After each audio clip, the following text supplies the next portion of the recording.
welcome back to the channel. Today we're going to drop back into putting out a tutorial for you, and in today's tutorial we're going to show you how you can stop more of your opponents. So let's jump in. However, before we go any further, I'd like to let you know that we have a membership now which allows you behind the scenes of what we do here at Boxing Club and what we do when we're at tournaments. So if you fancy finding out more about us as a club, more about me as a coach, and more about our boxers, register or hit join our membership and get a lot more behind the scenes access to life as a boxing coach and life as a boxer. Now, I'm sure some of you have heard of the granite chin, and I'm sure maybe some of you have boxed those guys and those girls where you've hit them on the chin and nothing has happened. So what can you do? Well, you can keep attempting to hit them on the chin, or you can switch your tactics. And in this case, we're going to look at switching the tactics and attacking the body. Now, body shots are underrated and I believe underused. In this tutorial, we're going to show you where to hit the body. We're going to show you how to hit the body. And we're also going to just give you a few little tips on what you need to be aware of when you're attacking the body. So the first thing then, let's look at where. We teach our boxers two areas that we like them to aim for. One is the sternum, just below the chest. You can find out of a straight shot or a bent uppercut type shot. The second area of interest is just below the right elbow, if they're in a typical stance guard position, just below the right elbow, so to the right side of the body. Now, we mentioned the granite chins and those people that can take headshots. Now, even if you slightly rock your opponent with a headshot, they can probably shake that off generally within a minute or so. However, you hit someone with a good body shot, especially in those two areas that we suggested, not only will they carry this for the next minute, if it doesn't stop them, that is, they will carry this into the next round. Okay, now let's look at the how. Okay, so let's have a little talk through the how, then we'll have a little look on the bag. So our first target area was the sternum, so the center of the body. Now, if you've got someone in a good stance and guard, you can see the target area is pretty well defended. Now, if you're going to go for that target area, it's pretty easy for your opponent to defend that. First of all, we go upstairs to go downstairs. What that means is attack the head, bring the attention away from the body, and that'll open up the target area. You could just throw a double jab upstairs. What is that going to do? That is going to get our opponent to come from this position, potentially to this position. Elbows are up and away from the target area. Yes, you can go twice with the jab, and then we can go that rear hand downstairs. We might go boom, boom. We bend out the knees, we'll talk about this later. Let that rear hand go straight down the middle.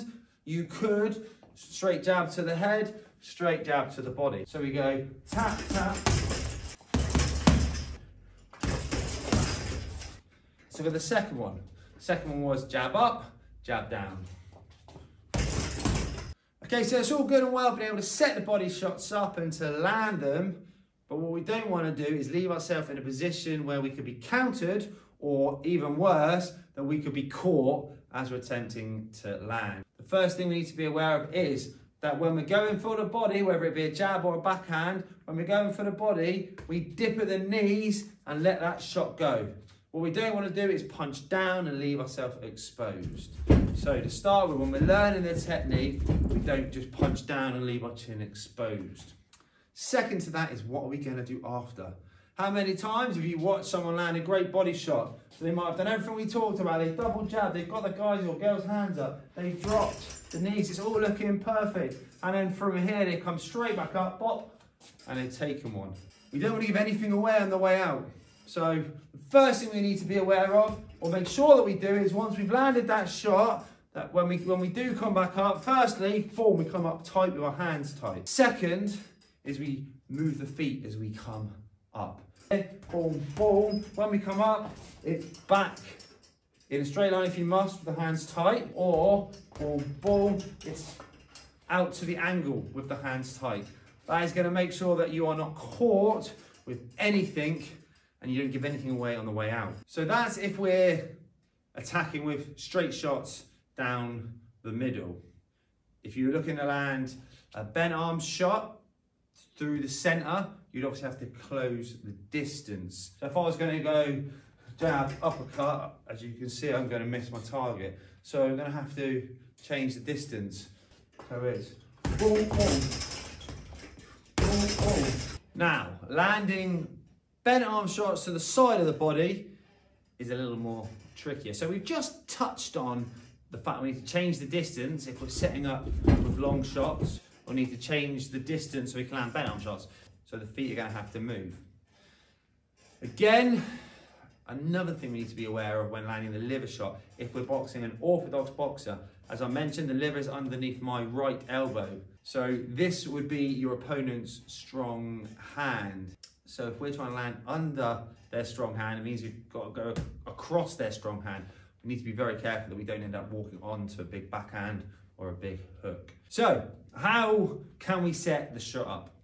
We can do exactly the same. We can work off the jab. See, the difference here though is there's the jab. Now as I set my liver shot up, I have to step across. I can't step straight at my target. If I step straight at my target, I'm now trying to whip a shot in to the side of the body. I'm all off balance. There's no power and leave myself exposed to any kind of counter. So I might throw the jab. This time as I retract the jab, I step across. So I'm across my target, boom, the liver's opened up. So, boom, I'm distracting my opponent with shots upstairs. As I retract it, see how I've stepped across the target? And there I can then let that liver shot go. Jab, step, okay, I'm in a good position where I can turn through the hips and land a good accurate shot on my target area. You might go off the left hook. Why the left hook? Well, if I'm in this position as the opponent and a left hook's coming and I'm going to use my hand defense, there. All right, so as you can see, this has come up. Look how open that target area is. Okay, so I'll throw as a single shot in range. So I've got a left hook, I'm still taking that step. So I'm going left hook, step, liver. But it doesn't have to be a big step because I must be in range if I'm landing a bent arm shot anyway. So it's there. Boom, boom.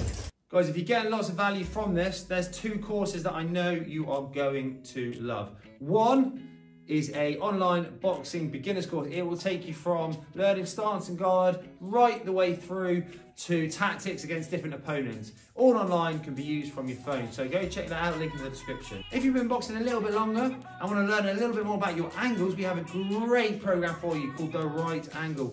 It will not only polish up the angles that you know, it will teach you some brand new angles and some great attacks off of those angles. Again, if you're interested in that, link in the description, check it out. Right, let's get back to the tutorial. What are the dangers then when throwing the liver shot? We've already mentioned going towards your opponent's strong hand.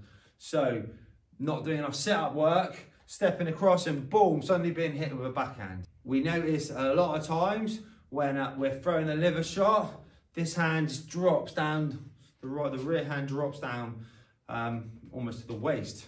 Boom, boom, this hand's down. And they throw that left shot, that left hook, with your right hand down, very good chance that you'll be the one that's actually going to go down. And then very similar to the straight shot, what we're doing after we finish punching.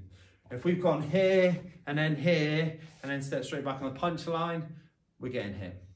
So what are we doing after? So we might go boom, boom, and then step. So we're off the punch line, giving nothing away on the way out. But we need to know what we're doing. What we don't want to do is go from here, straight back in front, straight back on the punch line to be taking shots. So there are a couple of things you need to be wary of when throwing them shots to the body. Okay team, now at the end of the body shot tutorial. Hopefully you've got a better idea now of how you can drop and stop more opponents. If you got lots from this, please hit the thumbs up button. Please comment below any questions. It helps to spread the love around YouTube. Subscribe to our channel if you haven't already. And please seriously think about our membership. I'd love to get to know more of our viewers, answer questions, and I have viewers to get to know more about our boxers and be able to speak to them and ask them questions. So please think about joining our membership and becoming one of the team. Thanks very much for watching. Don't go anywhere. Take a look at one of these two videos.